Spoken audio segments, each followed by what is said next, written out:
Karibuni sana. Siasa ni sehemu ya maisha. Sehemu ya maisha. Safi kabisa. Karibuni sana. Naona t-shirt zote zimeandikwa The Expo, The Expo, The Expo. Natamani watu wafahamu The Expo ni nini na wanakwenda kunufaika vipi. Yule mwananchi anatazama sasa hivi anakwenda kunufaika vipi na The Expo. Karibu sana. Naam, tuanze. Kwa jina naitwa Hamida Hassan, ni balozi wa jukwaa la elimu ya bima na afya kupitia jukwaa la The Expo. Naam. Kwa kirefu zaidi nimeongozana na mkurugenzi wangu ambaye ataeleza kwa kirefu The Expo ni nini na ina mpango wa nini. Sawa. Karibu sana. Mimi naitwa Margaret Jeremia, ni balozi wa elimu ya bima na afya kupitia jukwaa la The Expo. Wote tumekuja kwa lengo moja, kwa hiyo nafikiri tutaelezea The Expo ni nini Kwa kina zaidi. Yeah. Sawa, mkurugenzi karibu sana. Asante. Ndio. Mimi naitwa Simon Jacob Mbragata, maarufu kama Rado. Professionally mimi ni msanii wa filamu, producer, director, lakini ni mkurugenzi wa taasisi inafahamika kama FAGDI ama Foundation for Ambassador Gender Development Initiative, na ni country coordinator wa project inaitwa The Expo, kwa maana Tanzania Health and Insurance Expo. Yes. Sawa, The Expo. Kwa nini sasa hivi tunaweza tukasema kwamba umesema kwamba kuna taasisi ambayo wewe ndo mkurugenzi wake, lakini katika hili wewe ndo country coordinator kwa maana ya ili jambo la The Expo. Natamani tufahamu The Expo kwa sababu leo ndo hoja yetu ya msingi kabisa ambayo tunaizungumzia. Natamani utuelezee kuhusiana na The Expo, kwa nini The Expo, lakini pia lengo la The Expo ni nini hasa, ili sasa tukienda kujadili kwa kina kinachokwenda kufanyika na kupitia hii taasisi ya The Expo. Ni taasisi au unaweza kusema it's a project.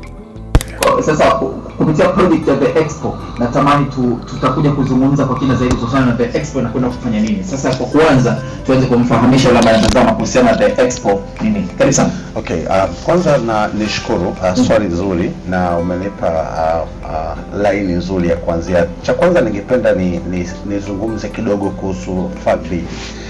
Shirika letu la FAGDI ni non-governmental organization, ni taasisi ambayo imekuwa ikifanya kazi za kijamii, imesajiliwa Wizara ya Maendeleo ya Jamii, na taasisi ya FAGDI imefanya miradi kadhaa ikiwepo kupush kampeni mbalimbali za Wizara ya Maendeleo ya Jamii, Jinsia, Wanawake na Makundi Maalum.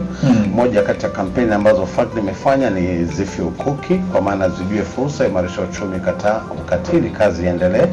Lakini tumekuwa na MOU na Wizara ya Maendeleo ya Jamii, tunafanya mambo ya women economic empowerment na gender based violence. Lakini pia mimi ni mwenyekiti wa mabalozi taifa wa kupinga na kutokomeza ukatili wa kijinsia. Lakini out of that tumekuwa na project inaitwa Mwanamke na Nguvu ya Kijani, kwa ajili ya kuendelea kusemea mambo ya mazingira, beekeeping, carbon credit, mambo ya clean energy katika kuleta mazingira mazuri kwenye nchi yetu na wanasema upandaji wa miti. Lakini mnamo mwaka jana tuliweza come up na project inaitwa The Expo, baada ya kuona challenge ambayo ipo kwenye community, especially kwenye upande wa information na uelewa kuhusu masuala ya bima, lakini pia masuala ya afya. Ndio tukaamua come up na project inaitwa The Expo, kwa maana ya Tanzania Health and Insurance Expo.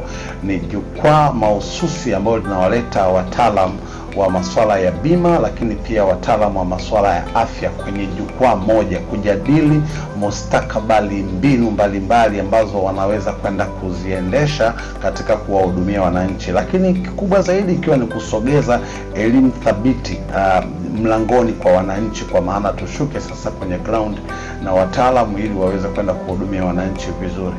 Yes. Safi sana. Nadhani kwa faida yule ambaye anatazama sasa hivi kamati atakuwa amepata mwanga wa kile kitu ambacho tunakwenda kukizungumzia sasa kwa undani wake zaidi kuhusiana na wenyeji wetu, kwa maana ya kwamba kwa sasa hivi nyinyi ndio wenyeji wetu kuhusiana na hiki ambacho tunakizungumzia, lakini pia na project ambayo inakwenda kufanyika sasa tu. Kwa sababu leo tumekuja kwa ajili ya The Expo, natamani tupate mwanga wa The Expo inakwenda kufanya nini kwa sasa hivi kwa hii project, ili baadaye tutakuja kuwafahamisha itafanyika lini, itakuwaje, wapi. huko tutafika, lakini natamani tuangazie the expo hii inakwenda kumulika nini hasa na ni kwa nini, yani hilo wazo lilitokana na kitu gani hasa mpaka tunafika kwenye hii hengo ambayo tupo sasa hivi. Karibu sana. Asante. Kimsingi ni kwamba sisi kama taasisi tunafanya kazi kwenye community na huwezi kuwa na the right information kama uhudumii jamii. So kwa miaka mingi tumekuwa tukifanya kazi huko chini, tumekuja kugundua kwamba wananchi wengi wa Tanzania hawana information za matibabu na ulinzi wa mali pamoja na afya zao. Kwa hiyo sisi tuliona kuna gap na tukaona kwamba kuna kila sababu ya kuweza kujiorganize ili tuweze kupeleka hiyo elimu kwa ukaribu. Kwa hiyo tulipopata mawazo hayo tukaamua kuanzisha jukwaa la The Expo. Cha kwanza ilikuwa ni kuwasiliana na wataalamu kwa maana wahusika upoenda kwenye upande wa bima, manake ni TIRA ambao ndio mamlaka ambayo inasimamia masuala ya bima. Lakini yes, ukienda kwenye upande wa afya, manake obvious unazungumzia Wizara ya Afya ambayo pia tukafanya hiyo mechanism ya kuweza kufanya nao communications, na hizo sehemu zote tukawa tumepata baraka za kwamba ni kweli gap ipo, especially kwenye upande wa taarifa. Wananchi wengi wana lack of information. Kwa hiyo taarifa inatakiwa ifike kwenye ground, na sisi kama wadau kazi yetu ni kufikisha taarifa sahihi kwa wananchi ili waweze kwenda kupata huduma. So mara nyingi unapoingia kwenye kitu ndio unaweza kuja kuona ukubwa, udogo na mapungufu yakoje. Lakini tukaja kugundua kwamba kwenye nchi yetu ya Tanzania kuna changamoto kubwa ya watu kuwa na uelewa wa masuala ya bima, lakini pia kuna hiyo changamoto kubwa ya kutokuwa na information ya huduma na viwango vya huduma ambavyo vinatolewa kwenye nchi yetu, especially kwenye upande wa afya. Kwa hiyo tukajiridhisha kwa kuona kwamba kazi tunayo na tunatakiwa sasa tutengeneze mikakati ya kwenda kuona jinsi gani tutajihudumia jamii.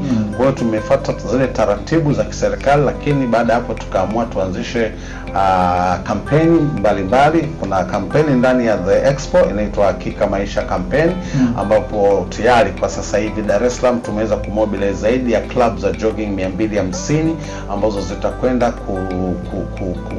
kutoa elimu ama kuelekeza changamoto ya magonjwa ya tabia bwete. Sijui nikisema magonjwa ya tabia bwete watu wanaelewa. Magonjwa ya tabia bwete ni yale magonjwa ambayo hayaambukizi, yani kwa maana ya kisukari, pressure, sijui damu imefanyaje na vitu kama hivyo. Kwa hiyo tuna club zaidi ya 250 zitakwenda kukimbia kwa ajili ya kuhamasisha watu kuweka mustakabali vizuri wa afya zao. Lakini out of that tuli create mabalozi. That's why unaona kina madam hapa na tuko nao ni mabalozi wetu, na hatujachagua tu mabalozi kwa sababu ya rangi zao. Hapana, tumechagua ubalozi kwa jinsia, kwa sababu ndio ni mwezi wao. Tumeangalia vitu vingi. Kwanza ni experience ya communicate na community, lakini pia unajua unapokuwa balozi especially ya mambo ya kujitolea lazima uwe too humble na uwe honest. Kwa ni kweli unapenda kujituma. Kwa hiyo ukiona dadangu hapa ni amekuwa mtaalamu wa masuala ya habari kwa muda mrefu, na nafikiri hapa global ni familia kabisa. Kwa hiyo sisi tuliona kwamba kuna kila sababu ya kumpa nafasi ili aweze kuendelea kuihudumia jamii wa Tanzania. Out of that tumetengeneza content mbalimbali ambazo zitakwenda kuhamasisha, moja hapo ikiwa ni The Expo Exhibition Boxing, ambao mpaka sasa hivi tumeshapata mabondia takriban 20 ambao watakwenda kufight kwa ajili ya kuhamasisha masuala ya afya. Lakini ukitoa hiyo, tuna kitu kinaitwa The Expo quiz ambayo ni kwa ajili ya kumobilize sasa wanafunzi wa shule za sekondari na vyuo kwa ajili ya kuja kufanya challenge na kupata uelewa wa kupima uelewa wa masuala ya bima, masuala ya afya, kuandaa kisaikolojia, kwa sababu we are dealing with generations, na generation lazima iweze kuwa syringe ili mambo yaweze kwenda vizuri. Lakini out of that tuna kitu kingine ambacho tutakuwa tunasema ni insurance games day. Hiyo siku itakuwa ni michezo ya kina mama ya zamani. Nafikiri hata sasa hivi kuna watu wengine wanafanya kama rede ya mstari kati, rede sijui ya chupa, kukimbia na gunia na nini, vitu kama hivyo. Kwa hivi vitu vyote tumeviorganize kwenye platform moja, lakini tukiwa tuna lengo la kwamba tukawaambie wadau sasa, watu wenye mahospitali ambao kuna madaktari bingwa huko, madaktari wa moyo, madaktari wa macho, madaktari wa figo, tuweze kukutana kwenye platform moja ili wakatoe vipimo bure kwa wananchi, na mwananchi akishaweza kupatiwa vipimo sasa, from there ndo atajua sasa mwelekeo na mustakabali wake ukoje. Lakini pia mwananchi aweze kukutana na watu wa bima. Bima Tanzania ukiangalia it's like watu wanajua tu kwamba kuna bima ya magari au mpaka upate ajali au mpaka upate changamoto. Kwa hiyo lazima tuanze kuziweka sawa mindset za Watanzania, waweze kujua kwamba bima ni sehemu ya maandalizi. Ujiandae mapema kabla hujakutwa na changamoto ili uweze kuwa protected. Kwa hiyo tunaamini mashirika na makampuni mengi ya bima yatakuwepo wakati wa implementation, yatafanya 101, yatafanya hizo panel discussion kudiscuss mambo ya sera na jinsi gani mechanism zipi wanaweza kaenda nazo kwenye ground kwa ajili ya kwenda kuwahudumia wananchi. Kwa hiyo kwetu sisi tunaona kwa nafasi yetu ndogo ni kitu ambacho pengine tutakwenda kuisaidia jamii kwa namna moja ama nyingine. Na ndio maana hata tuliposema sasa tunataka tuanze kufikisha hizi habari, tuliona the right persons wa kuweza kudili nao ama media kubwa ya kuweza kuanza kudili nayo ile ni global, kwa sababu tunaamini kwamba global ni media ambayo inasikilizwa na watu wengi na ni mkongwe. Mimi naweza nikasema kwa umri wangu ninazeeka, global ni media kongwe kwenye nchi yetu ambayo imekuwa ikihabarisha na kupasha habari mbalimbali. Kwa hiyo sisi tukaona kwa kupitia global pengine tunaweza tukawagusa Watanzania na tukawafikia Watanzania wengi kwa kupitia jukwaa la The Expo na kwa maana ya Tanzania Health and Insurance Expo. Yes. Sana. Kuna ndugu zangu hapa wanatazama, kina Halima Masai, kina Stefano Gwagima, kuna Robert Deogrest, kuna Dola Upepo, kuna Teza Lois, kuna Selemani Idi. Natamani kuona maoni yenu kuhusiana na hili kwa sababu pia tulishawahi kujadili kuhusiana na masuala ya bima. Kwa hiyo nikipata maoni yenu itakuwa ni nzuri zaidi, kwa sababu wahusika ambao wanakwenda kushawishi jamii kuhakikisha wanakuwa na uelewa. Kwa wanaoishi kwenye nchi za wenzetu wanaelewa kuna mpaka bima ya maisha. Yaani ile mtu akifariki bima inaendelea kufanya kazi. Yaani kwa wale waanga ambao wanabaki pale. Yes. Kwa hiyo wanadhani wanaelewa pia. Mnaweza mkatusaidia katika hilo. Mwenye swali, mwenye kitu, natamani kuona maoni yenu. Kwenye utafiti wenu katika kuandaa project hii.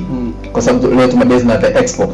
Kwenye utafiti wenu wakati mnaandaa hii project, mliona changamoto iko wapi na mliona mnakwenda kuitatua vipi? Yaani natamani moja kwa moja ili mtu aone kabisa kwamba okay, hao ni wao, kumbe ni kitu fulani. Okay, kwa kuna changamoto sehemu fulani. Karibu sana. Yes, kwanza kitu cha kwanza, swali zuri sana. Nasema global ni wakongwe. Kwanza kitu cha kwanza, kumekuwa